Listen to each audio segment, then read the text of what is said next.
The 21st century has seen improvements in car safety and a reflection of this in our road tolls. Some of the things that have made a huge impact are legislation. So if you look at legislation, in the first instance we've made seatbelts compulsory. In the 1980s we introduced random breath testing, and what we saw was the number of people killed on our roads plummet. Airbags, initially front airbags, side airbags, but also when you look at the actual vehicle itself, the way the vehicles have been designed and built, we largely see vehicles almost as a black box. So you know the black box inside an airplane. The idea is that everything around the car will crumble so that in order to protect the occupants inside, so you sacrifice the vehicle and save the lives. Other things that have been adopted, even things like engines. Engines are now built to slide under the vehicle in the event of an accident and not into the cabin and therefore hitting the occupants. Pedals come off now if you have an accident. Pedals detach themselves so as to not cause foot or ankle injuries. Braking, automatic braking, electronic stability control, that have together collectively made the car so much safer than it has, and thankfully that's reflected in the road toll. These safety features can be commended for saving many lives. An emergency surgeon, Dr. John Crozier, has seen this firsthand.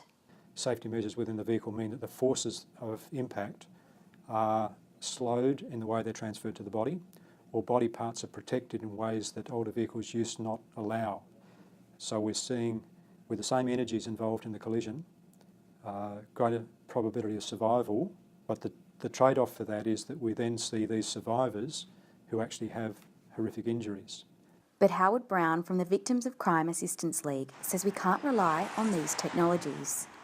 We can make all these advances in technology, but until we advance this technology and say to people, when you're driving a car, you're driving a weapon. Treat it with respect, and if you treat it with respect, then you don't have an accident, and then you don't ruin your life, and you don't ruin someone else's life. One of the biggest concerns for lawmakers is the use of technology inside the vehicle and how you legislate for that to make it safe. Everyone now has a smartphone. Everyone wants to use their smartphone while they're driving, which is why we have pretty strict rules around texting while you drive or picking your phone up. Hence, Bluetooth was created.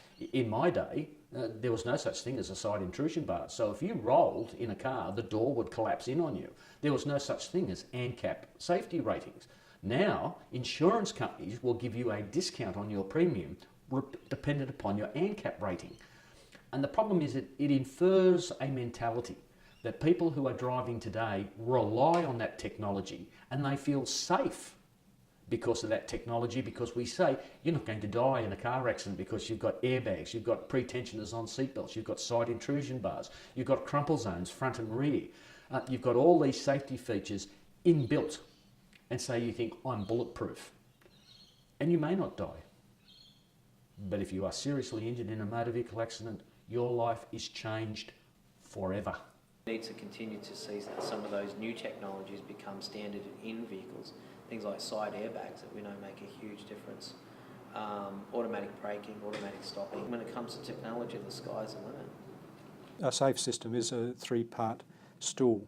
If one leg of the stool is short or loose, the stool will fall over. And it is a three-way agreement between the driver, driving a safe vehicle, and on safe roads. Lydia Pedrana for Modern Exploration.